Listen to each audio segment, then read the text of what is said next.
This isn't just a podcast, it's a movement. The Middle Ground Mike is fighting for truth and unity. Subscribe now or support us today. Links are in the notes. Stand with us.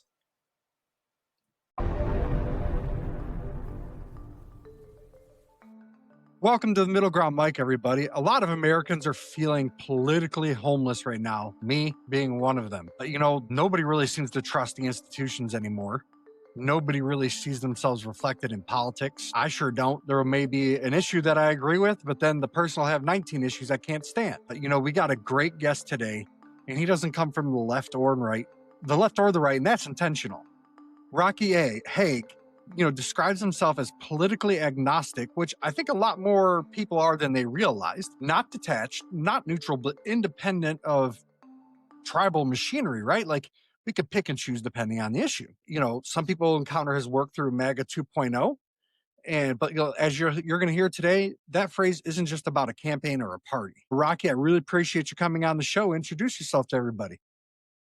Joe, good evening, boys and girls, men and women, ladies and gentlemen, wherever you are in the world today, whether it's Chicago, Orlando, some of y'all might be over there in Australia. God bless you. We're happy to be here.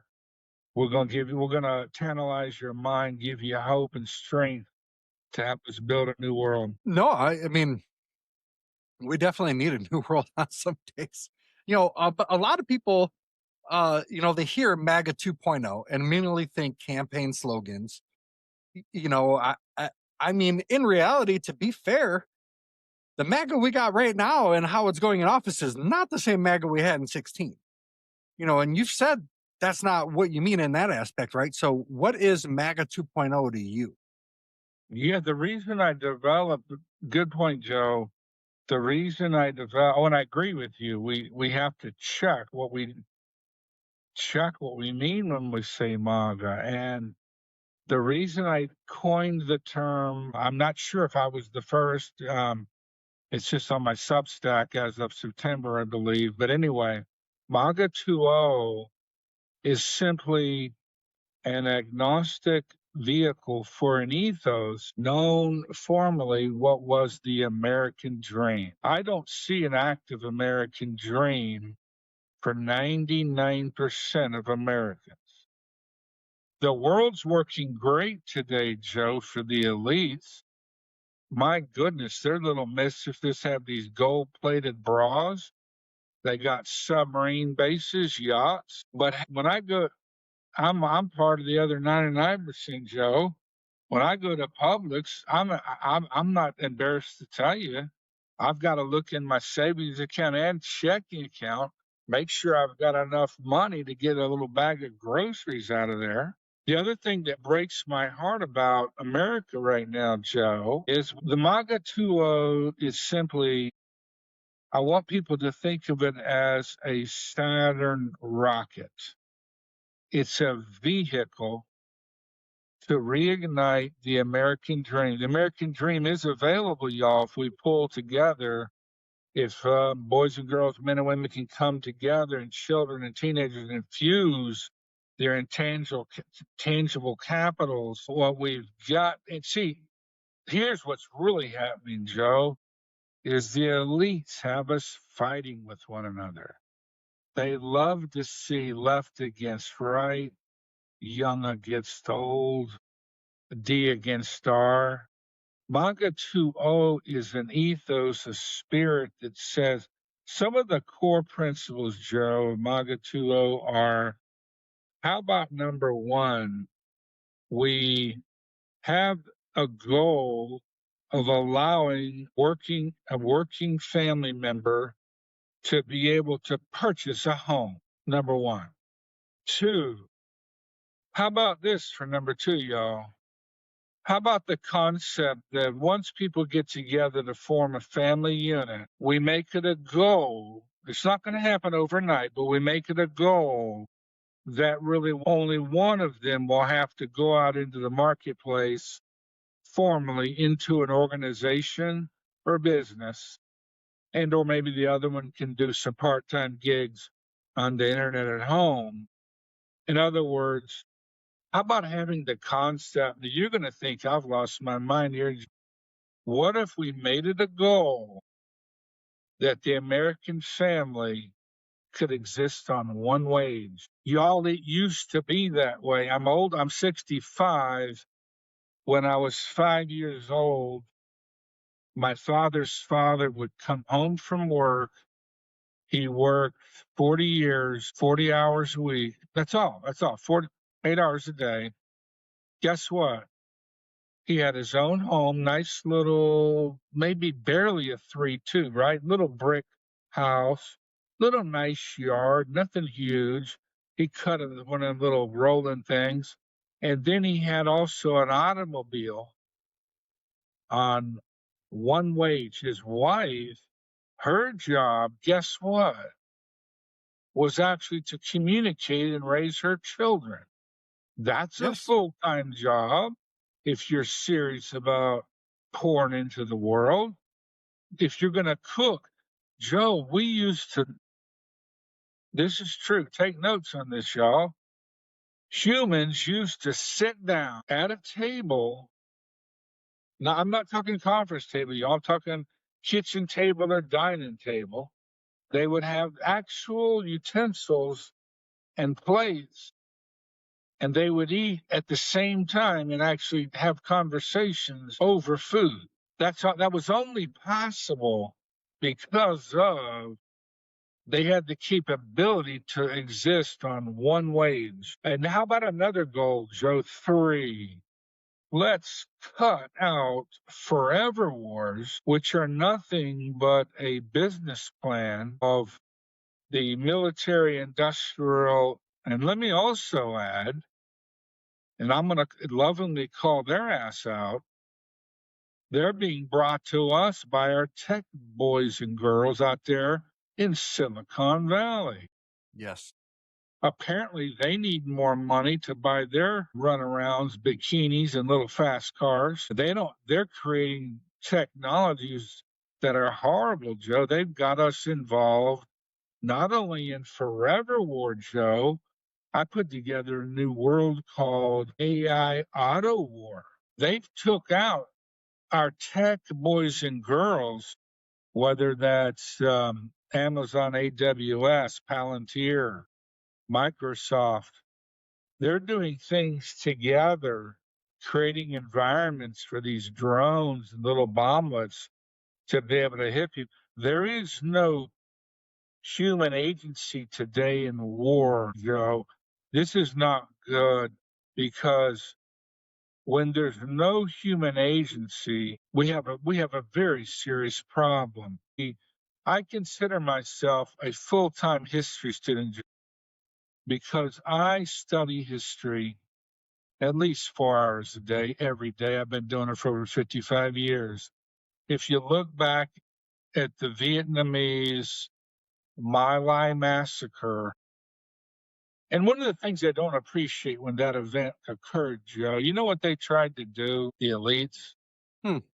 This is typical. Guess what they tried to do? You probably know this.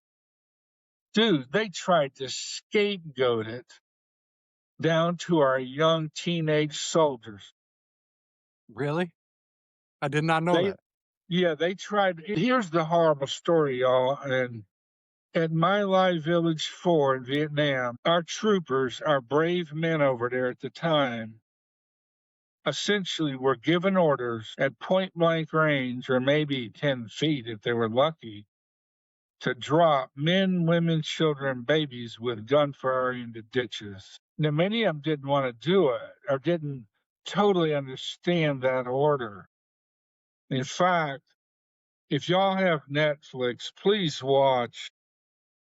There's a show on Seymour Hersh, the great reporter, who broke the story of this massacre. Our troops ended up killing, I think, about 400, 500 men, women, children, babies. There was at one point early in the event, Joe, some of the soldiers didn't really contemplate what the hell the lieutenant had communicated to them. So he circled back. His name was Lieutenant Calley. He circled back to some of his privates later and says, "What the hell are you doing?" And they said, "What do you mean?" He said, go ahead, drop him in that ditch. Get to shoot. That's what's known as human agency, Joe. The idea that I've got to literally, if I had an M16 or an M60, whatever, at that point in time in history, I would have to look at that body I'm about to throw metal at and do it real close up.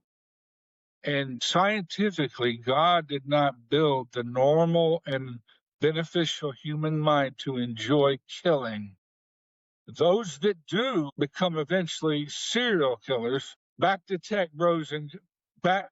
Let me just wind up with my lie. And then you know what the war machine tried to do, Joe? The Pentagon, the generals, they tried to blame Lieutenant Calley for carrying out the orders his poor ass received, when in fact, what they found out through research, there was so much pressure in Saigon, that's where our military was headquartered. There was so much pressure to increase the body count. In other words, be careful with metrics, y'all, whether you have an army or a business. You want to be measuring the right metric. So they were so hung up on putting numbers in their computers showing that we were defeating enemy, they started killing any living thing and put it in their computers, calling it a victory. But back to tech bros and gals, they're part of what's called the kill chain today. There is very limited human agency beyond the throwing of the switch. And this is what has me concerned in Gaza and Ukraine at two levels, Joe. What really disturbs me about Gaza, it almost makes me sick to my stomach. We've lost, I believe, now over 60,000 people in Gaza, at least, not counting what Israel's lost on their front line. Imagine they've lost a fair number of brave men and women. Joe, what they are starting to detect on the survivors that are able to get their ass out of there, and this is sick, bro. They're looking at bodies of babies and children, dude, and there's similar wound patterns in the head. These damn drones or software is targeting humans, dude. And you know what happens if you start looking at patterns? Where you see a pattern, you see a plan, Right. right? You see something emerging. So MAGA third point is we're going to arrest this current state of AI auto war. We're gonna declare this in love today, Joe, as not only wrong, it's sinful. God is not happy. I can tell you that, especially when you consider, take the Middle East, for example. Do you know that essentially what you have happening before you today, Joe, is a battle between brothers? You have the children of Isaac fighting against the children of Ishmael. And now let me lay something on you heavy. Yeah, I haven't really thought about that. Yeah, check this out. Go to your scriptures. Go to other historical accounts. We know God appeared to Abraham, the father of Isaac, saying he was going to inherit the earth. Well, guess what? The angel of the Lord, if you look at, the angel of the Lord may as well be the Lord because he's an ambassador. He visited Ishmael's mother in the desert and said, your son would one day be a wild, free man. This is why I think God is not only just, I think God is starting to get pissed off with some people. He does not like to look and see in this quantum dimension children are slaughtering one another. So that was the three main points of MAGA 2.0. Home ownership, y'all. Get a piece of the American dream. If you're renting, you're not dreaming nothing. You got to get back on that rat wheel to make sure you can stay in your physical location. 2, get one wage. Start carving out some time again for communication in your family and your neighborhood. Y'all, we used to have neighborhoods in America. where 2-3 square blocks of peoples would actually know each other's names, their children. Other people could babysit for one another. We used to cook then, y'all. People would come over and say, "Hey, I need 2 eggs for my meatloaf." I see tremendous things ahead as the people wake up, Joe. MAGA 2.0 is merely a vehicle to capture the ethos. For example, go back to MAGA 1.0. MAGA really was never Donald Trump himself. Simply, God used Donald Trump as an imperfect vessel to bring the MAGA ethos to America. Now, get this, Joe. This is where I'm not going to sit still. There are parties in America trying to steal the MAGA label for their own power. We can't let that stand. MAGA belongs. MAGA really is populism. MAGA 2.0 is raw, just like you and I are putting our frequencies on one another. It's an ethos. It's intangible. It's an energy, frequency, communication. MAGA, y'all, is the early stages of frequency communication between humans. It's a spirit animal. You could see it in the Constitution. You can see it in the pen of Thomas Jefferson with the Declaration of Independence. It's an ethos. It belongs to us. We got to fight to keep it. We got to keep it alive. We got to put the light back on in New York Harbor for that lady. I'm so glad to be here to talk to you about it. I thought you were going to say, my bad. No, I agree. I mean, MAGA 2.0 is definitely complicated, like you said, especially when you're expanding on I want to say like the participation, right? But then the resentment that's been growing, and then also when you factor in like God, you've got that faction of MAGA that's in there that is now feeling betrayed, especially depending on the issue, and, but then you also got the administration, and then you got everybody else in MAGA over the Epstein files. It's like both sides, like the whole party, it's like they got elected and then everybody just went their own ways. Everybody just said, I'm going here, I'm going there. And then they realized that's right, we still got to govern. Yeah, it's happening. It's already ignited. About 3 months ago, I wrote an article about what I detected in the universe right now on a global level, all over the world, India, Africa, America, Canada, Europe. Joe, as a social historian, writer, political thinker, I have identified an ignition of the female divine spirit. I think God knew what he was doing when he created men, he created women. Each of them have incredible, different superpowers. What's happening with a lot of women today, some of you women might understand, this may make some sense of what you're going through right now. Maybe you're having some struggles dealing with some BS you see in your workplace. Look, there's a line. God made women, Joe, and you can verify this with scientific stories. There's a line in women. It's almost like a software code. Dude, if a woman sees something that goes against her moral compass at a deep, deep level, or if somebody comes against her children or the children of her friend, my God, son, she's going to come after your ass with a pencil. Now, men, on the other hand, especially in both parties, men, Joe, will go along to get along. Come on. They don't want to rock the boat. But let's talk about my girl MTG in Georgia. Dude, she's off the reservation. Let's take a quick break. The Middle Ground, Mike, isn't just another podcast. It's a movement for unity, for truth, for a future beyond the left and the right. But movements don't grow without people willing to stand up. Subscribe now on Buzzsprout. Fuel this mission directly on PayPal. Every subscription keeps the fire burning. The links are in the show notes. Be more than a listener. Be part of the Middle Ground.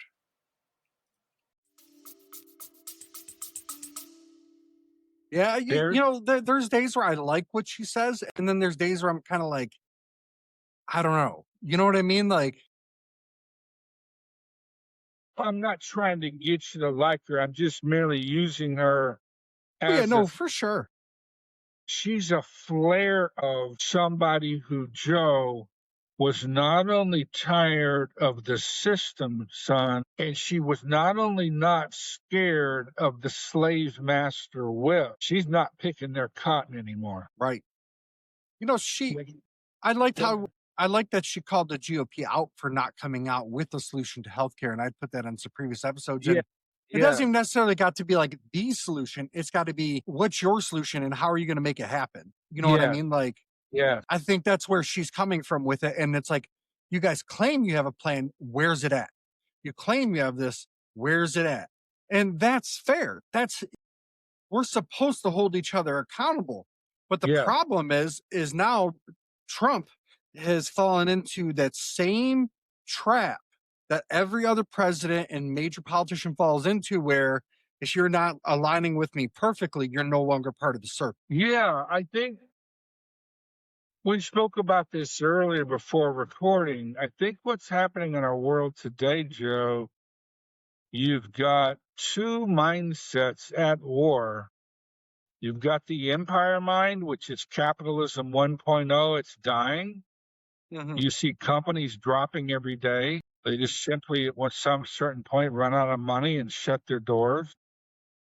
You have empire mind, Joe. Empire mind is the slaveholder mind, the colonialist mind, where you just take over countries, suck up their minerals, keep them as slaves. Then you have what I lovingly call the kingdom mindset, which utilizing principles. I've been working on a theory known as the theory of relevance. Now, I heard about the kingdom mindset from Pastor Jamie Winship on YouTube. Y'all look him up, and he's got a very, very intelligent wife communicator. I believe her name is Donna Winship. Pastor Winship essentially says there are two worldviews in this world. Now, he doesn't say Christian and non-Christian. No, no, no. He goes deeper. Empire mindset, kingdom mindset. Empire mindset, Joe says, I got to get mine. There ain't enough for us both. You better get your own damn Alex Jones food. You better not take my time because let's say I'm making $30 an hour. Everything is scarce in the empire mind. It's the colonial mind. It's the slaveholders. It's the forever war mind software, where we've got to make everything scarce so we can keep the war fueled. And Joe, there's rooms up there and around the world where they keep in a pad of paper who's going to be the next enemy. True. They don't want to. Hey, Joe, they don't want to run. If they run out of enemies, it's going to cost them trillions of dollars. They keep these enemies alive.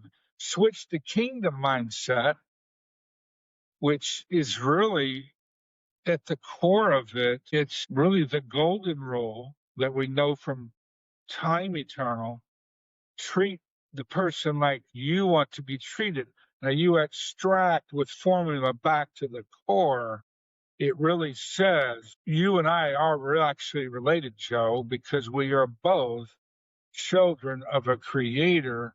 Therefore, there's only one formula between us. It's not about money. It's about, because we both have been custom created at a deep level, Joe, we are absolutely, and I want everyone to hear this listening tonight. Y'all, there ain't nobody like you on this earth.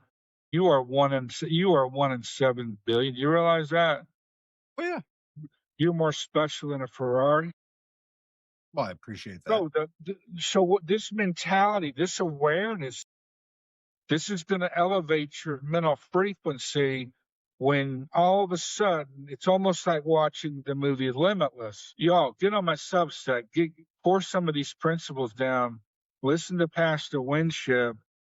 When you start stepping into the identity of the kingdom, where you are co-heir with God as co-creator in this universe, guess what goes away, Joe? Fear. Fear is Touche. ever present in the empire mind. Fear is used to control in the empire mind. In the kingdom mind, in the new economy, I've called this capitalism 2.0, there is no fear, Joe. Guess what? You don't have to fear because God loves you, has your back. Guess what? You love yourself so damn much, you think you're your own Robert De Niro. Every damn day, you love yourself. The reason why it's so damn important, Joe, that you love yourself is because you're commanded to love your neighbor as yourself. So what we're Yes. doing here tonight is we're putting together social formulas to break down all perceived barriers or differences of the human condition. We're living in a bowl of soup that's being perturbed with propaganda. They want us fighting. They want us black against white, Asian against black. They want China against America. They want Americans to hate Russia. Oh, guess what? They want Americans to want to go bomb Iran. We've heard that before, haven't we? They want everyone fighting in the empire mindset.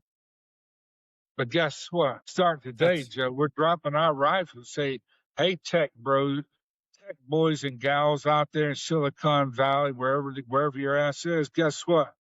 You want more killing done and you want more boats, go do your own damn killing. We done. We out. See, that's how MAGA 2.0 at the tactical level, it begins every day. You get on your phone, Joe, with your social media engines, and you gentle like as you encounter people, you're going to pour on them consideration and listening. You're going to recognize the value they have to give you. That's good. That's going to literally elevate your communication quality to that human. Y'all, this skill transfers also into the workplace and the family unit. Look how much more valuable you'll be to your company if you develop a kingdom mindset where you have, imagine going to work one day, y'all. And I mean this, when I say zero, you have zero fear, zero stress. It's all there for us. We just need to build the framework. Please go to my Substack and share your thoughts with me. I'm at rockyhaag.substack.com. That's rockyhaag.substack.com. And I'll give Joe all my other links. But I've seen the future, Joe. I remember one time when I was a young man, I believe I was 7 when Dr. Martin Luther King said he had seen the promised land. Well, I've kind of seen the future, and I'm excited because, some people have been talking down to our youth. I see a group of young people coming up, men and women, boys and girls, and they have kingdom mindsets, y'all. They're not afraid. They love themselves. They love their neighbors. Guess who our neighbor is, Joe? You know who our neighbor is? If you carry it out, what do you mean? Joe, our neighbor is everyone on earth. Okay. I see what you're saying. I see what you're saying. I thought you were talking about a specific country. My apologies. Look back to what Jesus did. Jesus said they kept trying to trick him in questions, right? And what Jesus did, this is why y'all need to study the life of Jesus, not only the words, but the life. Don't be afraid. What Jesus constantly did in personal and business, and even in some cases, family communication, when he was dealing with his disciples, building up his little team, y'all, almost every day, Jesus flipped the darn script. People would come at him with expectations, right? Trying to trap. I think the Pharisees were trying to trap him one day, saying, "What do I have to do to get in good for the new kingdom when the new city comes down?" and he flips the script. It's shocking because a lot of people think Jesus came to replace the Old Testament, to replace the Old Covenant, a covenant law and regulations. What does Jesus do? Oh my God, he expands the concept of neighbor to a degree that'll blow your mind. Look at a quantum level, run it on AI. Jesus not only verifies everything said in the Old Testament about loving your neighbor, Yes. essentially, look at the story of the Good Samaritan. Your neighbor, Joe, the people in Iran, Joe, are your neighbors. The people in Ukraine are your neighbors. Russians, Joe, are your neighbors. Chinese are your neighbors. A lot of people don't like this word to get out. Why? It takes fuel and oxygen away from their war. Not.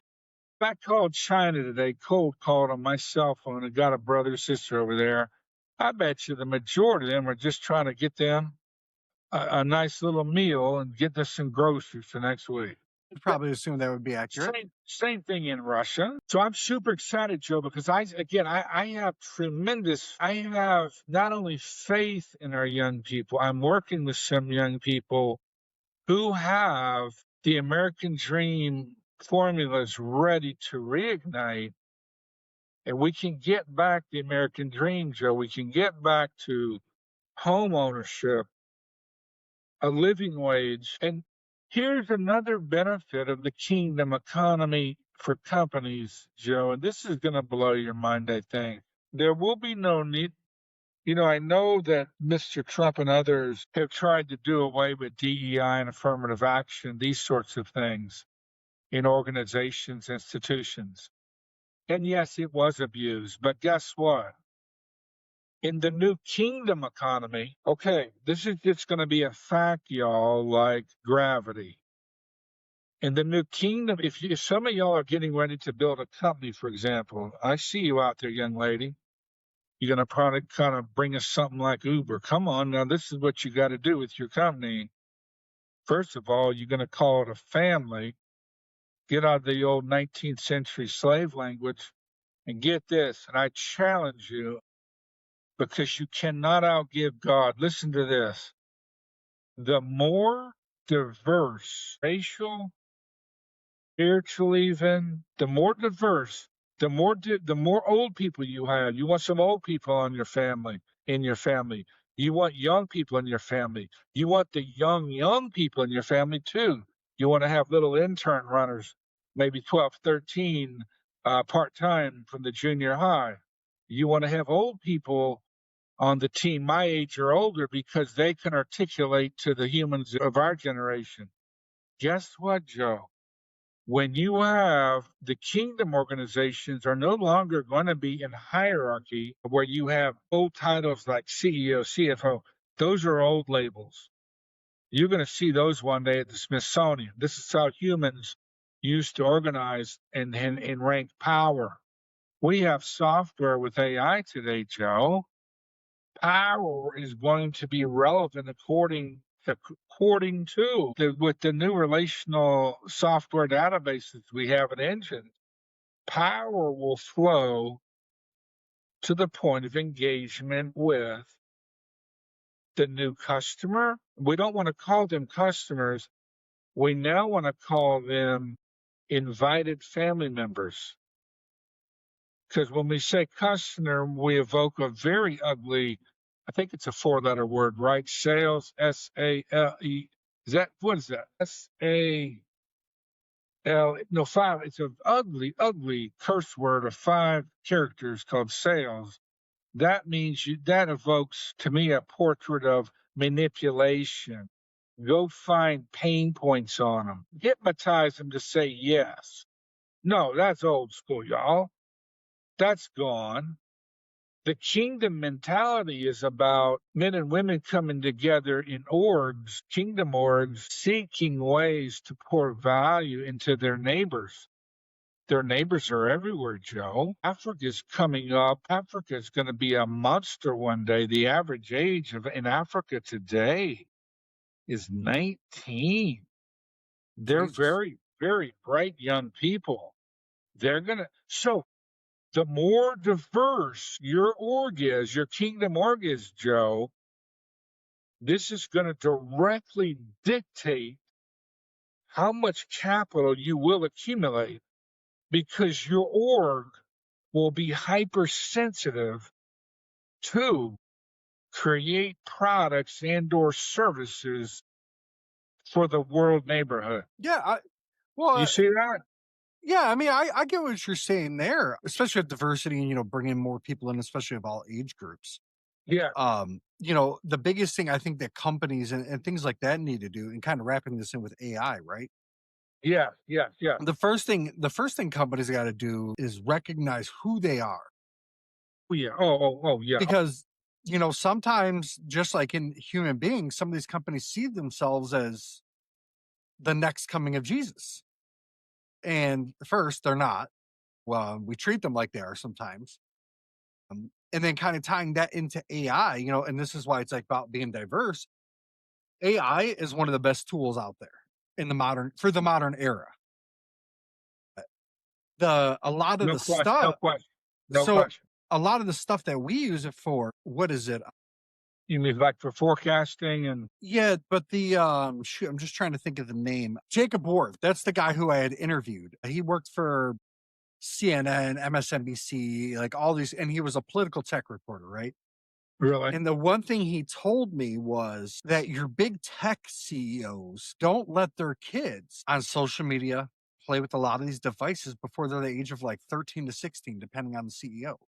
But yet they make a lot of their products to target kids younger than that. So they Yeah. know the dangers of their products.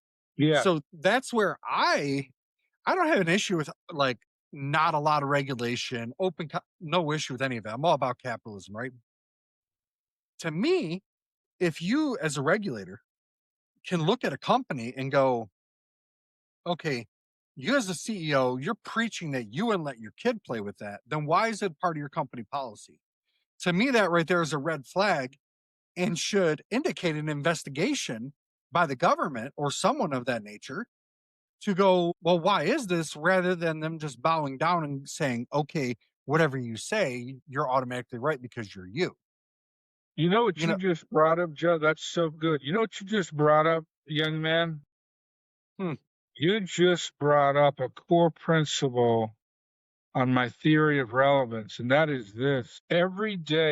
Okay, if God gives you, if you and I, if we wake up tomorrow and our feet hit the ground and we go put some coffee on or whatever, green tea, whatever, dude, guess what? We have to determine, and organizations have to do this every single sun cycle or time zone pass if they're international. Every day, Joe, we have to answer to one another. What am I yes, do? For example, if you were my family member and a member of my circle from my organization, I like to call them orgs because it's more of a dynamic, like a cell.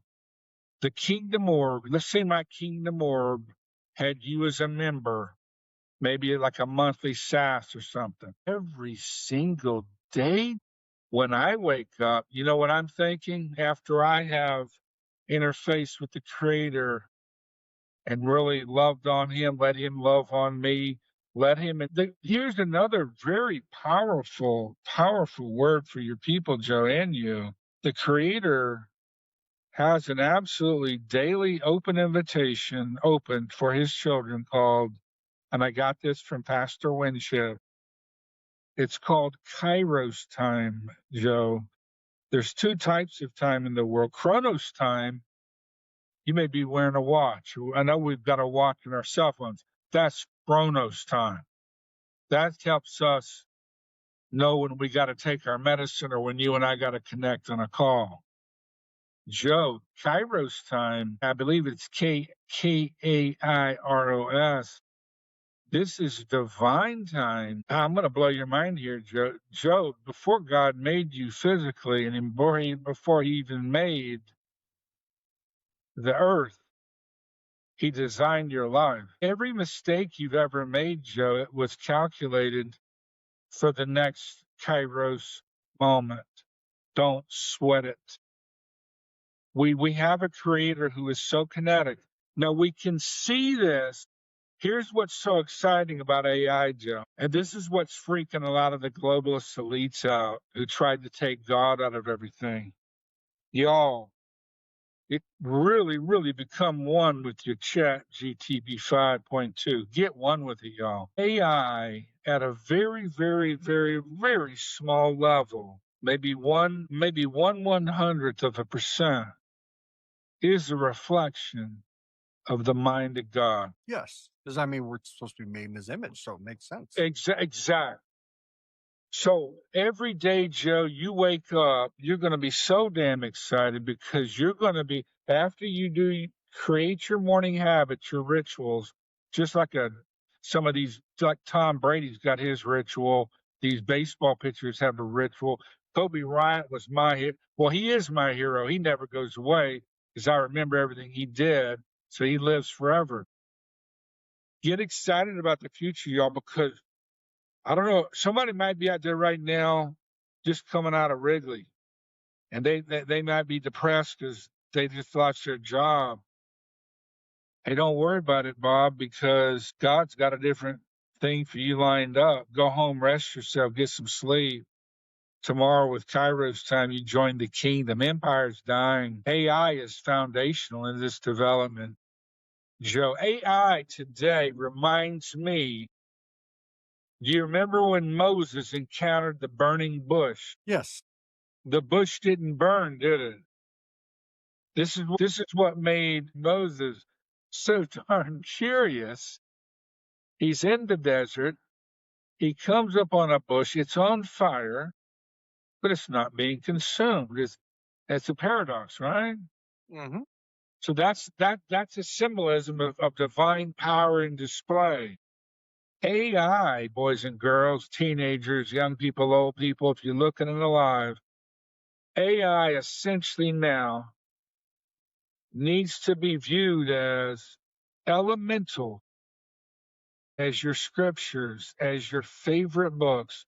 I know some of you out there must love to read. You know how you've got your favorite books I close mean, to you? everybody does. Yeah. It needs to become essential. You remember when you used to have a best friend in middle school? Where back when I was growing up, we had best friends that were so best, y'all. Hell, we'd stand in front of cars for each other. I see. He's still my best friend to this day. I mean, true love, y'all. That's agape love. That is the force of the kingdom. So I mean, I think we're going on almost 30 something years as best friends. So be encouraged. Be of good cheer. God has not only a plan designed for you for a better future, y'all. This is where I want to speak to maybe some brothers and sisters who have had some trauma in their life. Maybe they had been in wars. Maybe they were a first responder and have seen some violence. Maybe they were beat on. Maybe they were sexually abused. Guess what God's Kairos plan has for you in mind? Not only a brighter future, y'all. He's going to take your trauma. Look at this. See me working these hands? He's going to work out that trauma, use it to energize you. Y'all, he's going to heal you going forward in Kairos time. It's a regenerative process. This is the program we serve. This is God above, who is that intelligent to not only forgive you as you come into fellowship with him. So this way, y'all, you're not going to carry guilt anymore. What? Now, you will feel it if you start doing the wrong thing out of a bad habit or addiction. But what I'm saying is, by and large, y'all, Jesus already carried the cross. It don't need to be carried by you. We are free, y'all. Come on. This is going to affect, Joe. AI tooled up with kingdom boys and girls everywhere is going to change business. It's going to change family life. It's going to create neighborhoods at a local level. Joe, it's going to end forever wars because guess what? We ain't going to their damn wars to do their damn killing anymore. They'll have to come off of their own damn yachts if they want to kill somebody. Let Right. them get blood splashed up on their suits or their little mistresses' gold bikini tops. We ain't doing it no more. We're going to change the world together, Joe, and we're going to do it in love. And it's here. I mean, it's in sequence. It's in sequence. And people also need to realize this, Joe. Okay, look, Sally, there's a Sally out there, I think. Listen, Sally, I know you're disturbed about what you see happening in Gaza. Yeah. I know you're disturbed about what you see happening. I know you're disturbed about how uncertain the empire economy is and getting a job and going to college. Guess what, Sally? Because you're disturbed and maybe depressed, guess what that really means, Sally? That means you're sane. That means you have detected the bandwidth of Earth, and we know something's off. Humans know music. The music is off, y'all. We're going to, through our elevating our frequencies, we're going to create a whole new score for humanity together, one instrument at a time. So if you are perturbed, recognize that, y'all. That means your Kairos moment could be tomorrow. I mean, it could be, especially if you're determined, and you're trying to do the right thing and be on the right path. Yeah. I mean, to me, that's pretty key. I mean, really that kind of plays into, when we're talking about like the empire economy and that, right? Of why people feel unseen and and people feel unseen. And part of it is I wish that we taught better financial literacy and how those things impact your mental state because it is money, right? Brass tacks is it money, but it's also our mental. Like a lot of people don't realize is economics is a social science. It's not just a math thing. That's why we have Yeah. things called the consumer confidence index Mhm. because that tells us how the money's going to flow, or at least a good Mhm. idea. Mhm. So if people realize that, because everybody wants government programs, and we should help people, right? That should just be what we do. But we have to have a better system of doing it because the one we got right now doesn't get the job done. It spends way more money than it should and doesn't help anywhere near the amount of people that it should. When you spend that much money, but where that kind of all kind of, why people feel unseen is they're going, and as much as Democrats don't want to admit it right now, right? Because Trump's in power, when Biden was in power, they were complaining about fraud too. Same when Obama was in there, like, and then if a Democrat wins in 2028, Republicans are going to be saying the same thing. It's the cycle. But why people feel unseen is they're going, okay, we hear about fraud. We hear about this. You guys say you're going to reform, and then it's a nothing burger. We're still paying these crazy high taxes. The bridge down the street is still falling apart. I still see the same homeless guy on the corner, same abandoned skyscrapers. My house, great, it keeps going up in value because these equity firms are buying up all the real estate and driving up prices. So yeah, the American home value is skyrocketing. So all this stuff's happening. But the taxes don't match the spending, which devalues the dollar, which lowers their standard of living. And then they feel unseen. But part of why they feel unseen is because they don't understand how the system works. Mhm.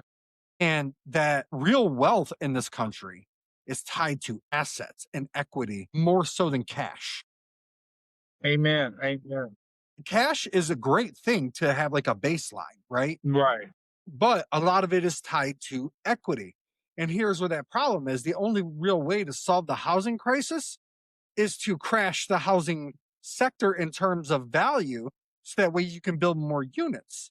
So now you're going to get people off the streets, but on the flip side is you're going to devalue everybody's homes. And then Well, people feel unseen. well, you're so right. You're so right, Joe. Well, if you look at back to scripture, economics is everything, Joe. Yes. Well, you remember the big question? One of the big questions that God is going to have with all his boys and girls one day is, what'd you do with the time and talent I gave you? Yes. We Yes. we That's what he's we going have, to we ask. we serve a creator who likes to see increase and return on investment. One of the things that some of y'all out there today might not have any money. I don't care. Do you realize you're worth you're the brain? If you've got a brain and can at least get your electrolytes balanced for 2 seconds, you've got something immeasurably valuable. And I like how you tied it all back to economics, Joe. Every life equals economics. Yes, it does. They purposely, well, I don't want to say purposely, but it feels purposely or on purpose, I should say, that they want to keep people, I don't want to say stupid, but ignorant, right? They want to keep people ignorant because then it's a whole lot easier to manipulate the elections. Joe, Joe, this is what amazes me about history. Does anything ever change, y'all? Right now, we're living now, men and women and boys and girls are starting to run away because they've learned the power of AI and everything. But we're living on the empire plantation. We're picking cotton. Yes. That's what we're doing, y'all. This is what was evil slaveholders. Empire slaveholders, of course, they keep the wars going because it keeps their plantations from even think about leaving, because they want one plantation to worry about another plantation. That way, it keeps their minds from calculating an escape route. Yes. Well, guess what, y'all? They can't whip you and hurt you. Today, when you're done with this podcast, you're gonna walk off that plantation. You're gonna drop your cotton bag and get free. I mean, yeah, I mean, that is a fair point. You know, 1000%.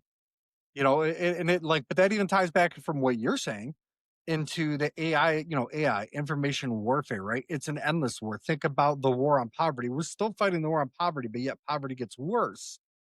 And it's not from a lack of caring. It's not from a lack of want. It's from a first being ripped off. And to be honest, I think even some of our elected leaders don't even realize how bad it is or how little it actually works because in their eyes, they're going, well, I got to help people regardless of how jacked up this thing is, because if I don't, it's a big problem.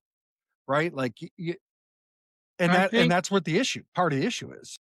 I think one of the reasons why the war on poverty has been ineffective, Joe, is, and I think you probably already know this, there's many, many reasons why people are in poverty, Joe. A lot of it starts with mindset. Yes. Now, one of the beautiful things about my theory of relevance, and I do think one day it will replace the theory of relativity. In the theory of relevance, Joe, if you were in physical need, it's my duty on a tactical level to get with you and meet you where you are, not blow sunshine on you if you're down. I'm going to come down with you if you're down. Look what Jesus did with the lady at the well. He always modulated to the invitee. This Yes. is not, no, I want to say broad thing though here, just a broad alert on Christianity in general. I like to call myself more of a follower of Jesus versus Christian, because sometimes I don't want to be thought of as a member of a club. I'm a student, y'all. I'm a student and follower of Jesus, who is my Lord. Now, that being said, I am very alarmed at Christianity being weaponized in the United States. When Brother Kirk got assassinated, I deliberately did not watch his memorial service because I loved him, and I loved some of the people at Turning Point. But what I do not want to see happen with the church, when I say church, y'all, I'm not talking about buildings. I'm talking about the men and women, boys and girls, teenagers who follow Jesus. That's the true church, y'all. It's moving. It's on fire in Africa. People don't realize this, but Africa soon will be the most on fire continent for Jesus in the world history. But anyway, what I do not like seeing happening in America is militant Christianity, where they are trying to literally, y'all, proselytize a voting scorecard for new members. Yes. I Spot think it's on. an abomination. I think that plan and what we see occurring before us, Joe, might have been launched by the devil himself to keep, because you know what? You know what that essentially is, Joe? That's an empire action. Yes. 1,000% is empire action. Evil wants us to stay. In other words, you could be a follower of Jesus, but if you have an empire mindset, you're only going to be 3% of what you could be in terms of a value agent for humanity. I mean, it makes sense. I mean, that makes total sense, really, when you think about it. I mean, being for humanity overall. I mean, the problem is when you want to move away from that empire mindset, is it's going to really take a generation to do it. And Generation Z is really trying to move away from that mindset. And since the greatest generation over Generation X and baby boomers and millennials are actually like a per, I forgot how they calculate it. I think it's like a per person, per attendee at a higher rate compared to their like the size of their generation Mm-hmm. than every generation since the greatest generation. They're going to church at a higher rate. And it's so that mentality is starting to break because people are feeling It is. lost. It's coming to a head. It is. Yeah, it's happening. My God, I saw such a beautiful thing at Christmas dinner. We had everybody over at my brother's house, and my sister's son, who is 18, guess what? He just said he does not want anything to do with college. You know what I did, right? In my mind, I said, hell yeah. There's so much damn knowledge on this damn computer and books. Why would you let some teacher tell you what to think and put you $150,000 in debt? Right. So it is happening. Some people are not only leaving the plantation, Joe, we got some young people not want anything to do with picking cotton. Now, I think what's going to happen, Joe, I think it's going to happen faster than we thought. There's going to be a period of chaos as the empire economy, y'all, is zombies. They don't know it yet. They're still alive, but all they're doing is sucking other people's brains out. You can only do that for so long. Yeah, you're going to run out of product. Remember that series? Mm-hmm. You can only do that for so long. Then you're going to just dry up and fade away. That's extraction. That's slave mentality, colonialist mentality. Kingdom mindset is about collaboration. Collaboration is triple win. It's win for me. It's win for you. It's win for the kingdom community. And it's a reflection of, and this is where it gets kind of interesting, and it's taken to a quantum level. The kingdom worldview is a reflection of, and the economy therein, and the neighborhoods coming, and the new cities coming, and the new form. There's going to be a new type of statesman and woman coming.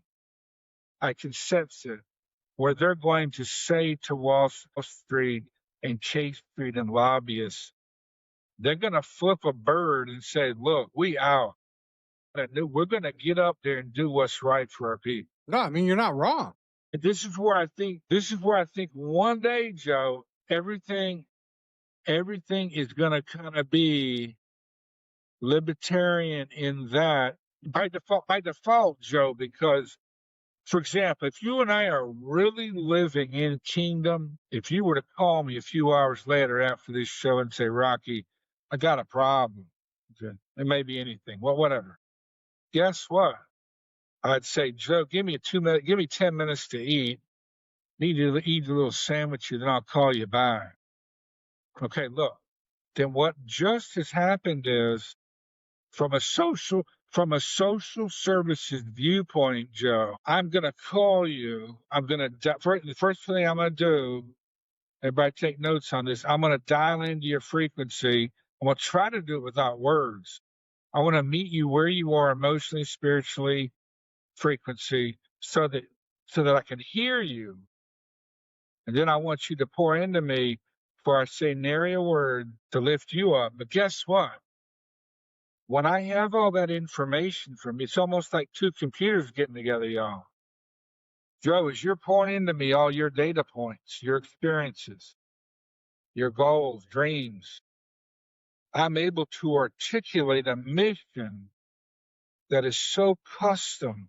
Remember when I said, y'all, there's hundreds of reasons beyond economics why people remain in poverty or on drugs. Because people are different. See, I've just articulated to you in the new kingdom. After listening to you, it might take an hour for you to get to it. After listening to you, Joe, now I may have to invest in you with some monies and or more time.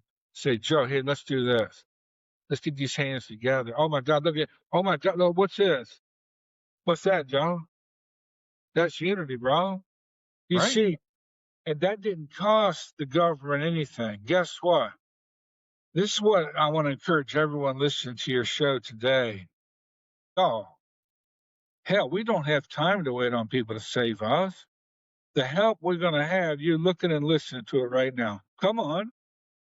No, I mean, you are. I mean, You think that's, anybody really is going to be able to articulate what we can articulate together at 100%, meeting each other where we're at? Nobody's going to be able to lift each other better than ourselves. We're going to change the world. Remember, Jesus started with 12, y'all.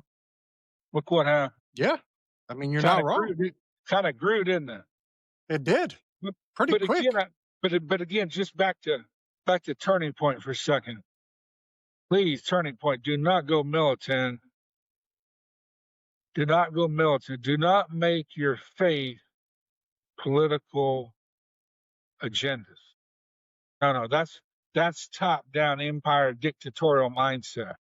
That is not what Jesus did in life. Okay, Jesus came to bring a kingdom, y'all. A kingdom never dies because it goes from people to people through time, y'all. It moves like this. Empires come like this, like the Roman Empire dominated and conquested and extracted. Y'all, kingdoms give like this. They're just coming like this, like it's like data streams, y'all. It doesn't end, and it's a beautiful situation. I see it happening. Now, Joe, back to AI for a minute. I want to share something from a sermon I heard this morning. Oh, nothing changes. Nothing. Does everything ever really change? The writer of Hebrews, y'all, there's a verse in Hebrews that says, right before I think it's chapter 12, which is the Faith Hall of Fame. And it talks about King David and how the first really good news out of that, y'all, is all those people in life at one point in their life, some of them were murderers, y'all. Some of them were adulterers. Some of them were very messed up people. All of them were in fact messed up. So I want you to get over any guilt and pity you got. Recognize that your Kairos moment is pre-prepared to not only release you of you carrying a cross, but it's going to bring you joy as God over time heals your traumas, y'all, that have been eating at you your whole life. It's a beautiful sequence. It's an economic sequence too, Joe. We serve a creator of resources. Economics is about resources. Yeah. I mean, it really is. And the creator gives us everything. And, gives us resources. We have to do a better job managing them. Amen, man. That's kind of where that one falls in. See, the thing too, Joe, is this. Our socialization process, right, Joe? What happens? When we're 5 and 6, the little girl says she wants to be president. People pat her on the head. Oh, that's so cute, honey. What happens when she's 13 and she says it? Oh, the school counselor says, oh no, we need to be realistic. I looked at your LQ score. Oh no, honey, you might want to work. You might want to work in IT or something here, or what we've got to break out of, all of us, Joe, is the temptation to be repressed, to remain small. I want people also, it's okay to have goals in terms of chronos time management, but y'all, I want every boy and girl out there to get a big damn dream going. Yeah. Something wild. Something that if you emoted it, and you've got to put it on pen and paper, y'all. There's magic when the human hand puts ink on paper, pencil on paper in your journal. It's okay to have a computer and AI, but never forget the power of human language on paper. Get yourself a damn dream, and you got to nourish it. You got to fight and protect it. No, 1000%. You have to. Yeah, you got to try to protect everything you have in that aspect. Because if you don't, you're in trouble. I mean, it's key. I mean, that's why we're put here, is to protect the things we love and the things around us. Yeah. I mean, that's fundamental. The problem is people don't always view it as fundamental anymore. So that's where if you want to call it, the hair on the dog comes from, and the best way to do that is we have to start people with when they're young and changing their values. Because once you're 40, 50, 60 years old, it's very hard to change someone's values at that point, because by that age, they're like, well, it's served me this long. Why would I try to learn a whole new value system? Well, and not that people don't, right? But even if someone does learn a new value system, those principles from that previous one are still in their head. Well, Joe, I want to encourage you with something. If we look back on history, social movements, revolutions, transformations, I think the outpouring from God, and I think God is using AI in the outpouring as a tool to enhance scriptures and faith heroes of men and women of faith who've had incredible lives. I think it's happening sooner than later. I think when the outpouring occurs, Joe, I really do believe, from a political viewpoint, to hell with revolution, Joe. When you step into your Chronos time moment tomorrow morning, you are personally transformed. This is going to freak a lot of people out from the standpoint of, a lot of campaigns or a lot of theories will say, well, we need to go through a revolution. No. A revolution, Joe, is when there needs to be a struggle for a dominant mindset. No. The kingdom, y'all, is in action as we speak in quantum fact. What you're quietly doing when you step into your Kairos moment with God, the creator, you're gently, let's say there's a woman detective out there stepping into her Kairos moment tomorrow. Man, she may start solving some cases. She might start solving some cold 30-year cases. Right. Just by bringing fresh eyes and listening to her kingdom mind pour into that. She may go back to box one, y'all, where the original photos, old ass photos from Kodak. And so I think it's going to happen much, much sooner, Joe. I really think kingdom is going to be like, do you remember when Tom Brady and the Patriots got down to the Falcons? What was it, 28-3? Remember that? And then they came back and won that Super Bowl. Yep. It took them 40 minutes out of an hour. Dude, I think we're coming back. I really do. Most definitely. I mean, so I don't even see revolution as a necessary phase. Because when I say I'm going to have to lead a revolution, Joe, I haven't really given myself or others kingdom power. No, I mean, there is no revolution necessary. If I'm in kingdom and somebody's in empire, I'm going to outmaneuver them at every juncture and facet of human life. Now they're going to see that. They're going to want some of that, and it on and on and on.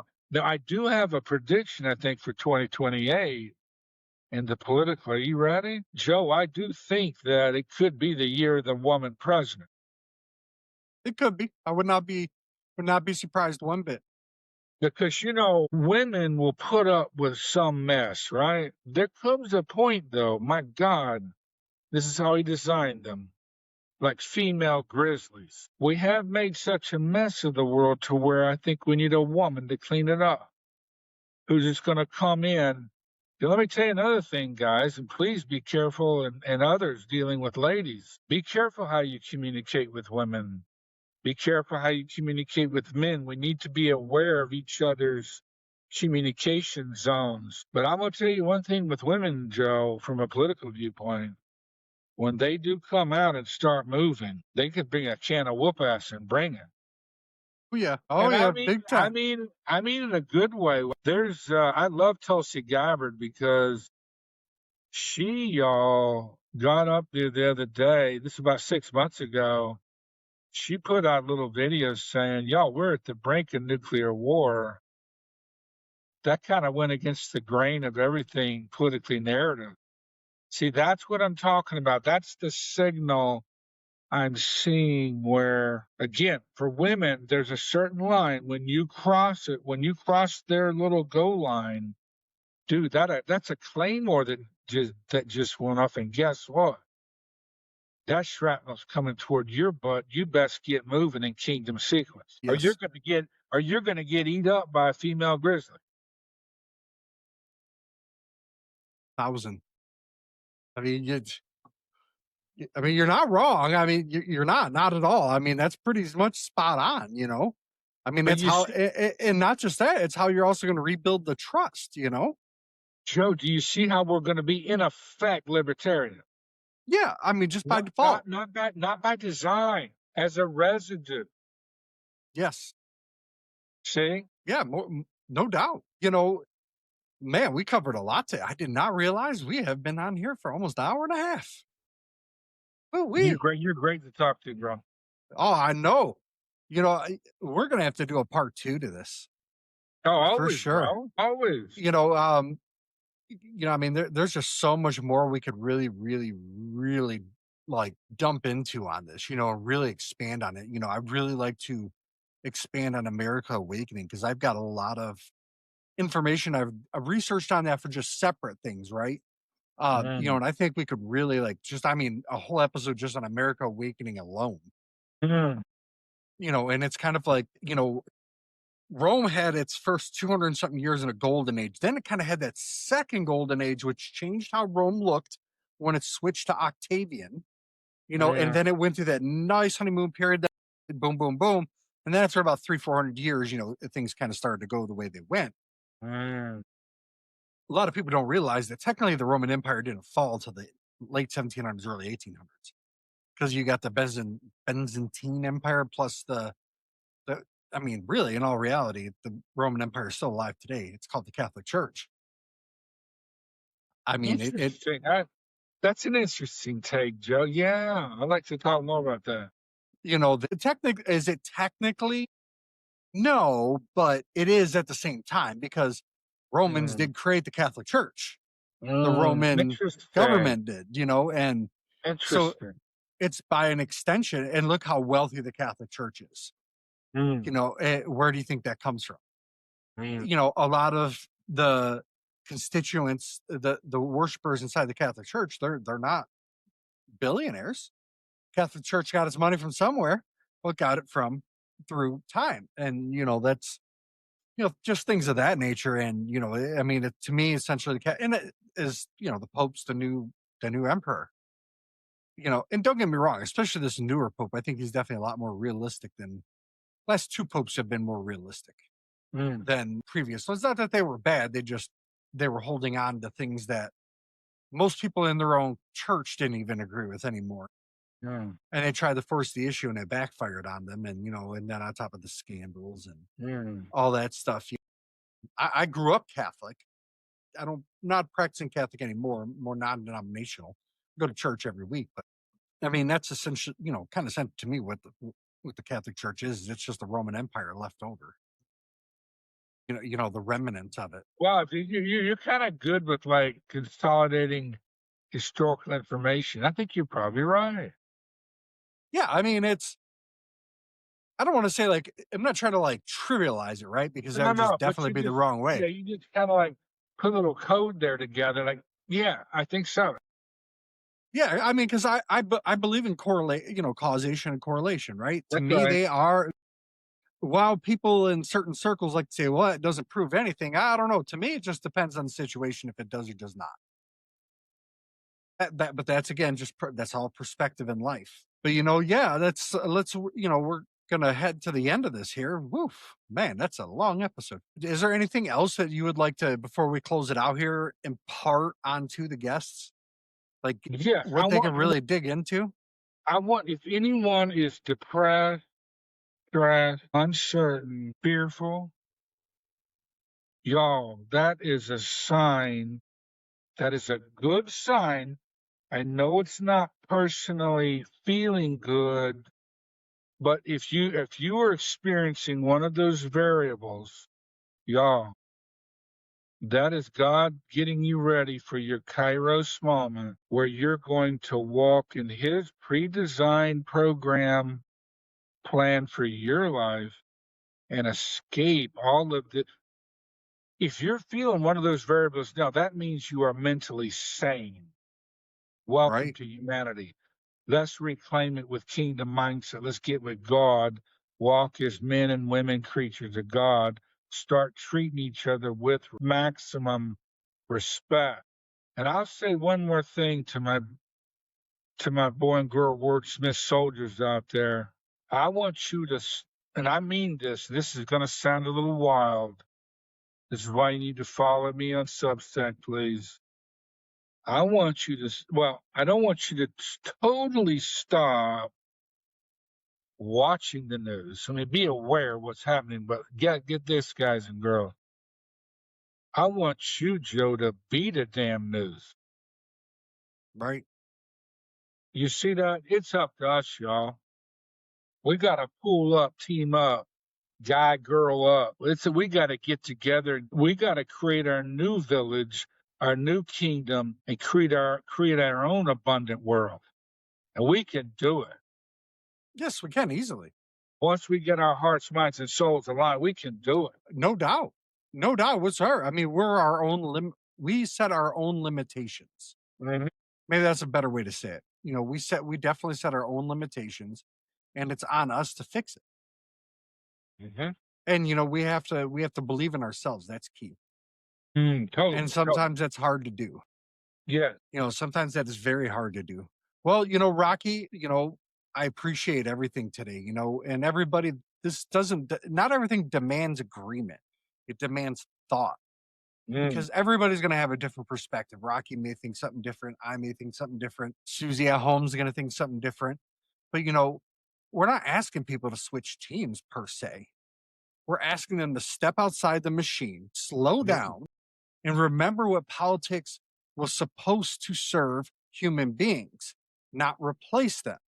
Whether you agree with everything or not, conversations like this matter, because it reduces the noise and tries to help restore a level of dignity and disagreement because we need that now because we're at a point where we can't even disagree without not us, but just as a society where we can't disagree without things becoming almost to the point where we're viral on TikTok for a fist fight, over something simple as a pop at a store.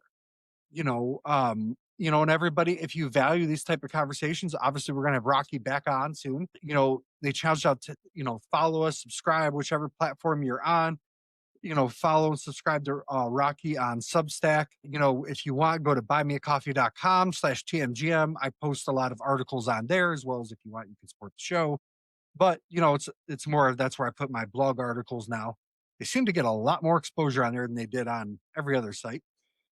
Rocky, thank you for the clarity and joining us. Everybody, I wish you a good day and good night. No left, no right, just forward.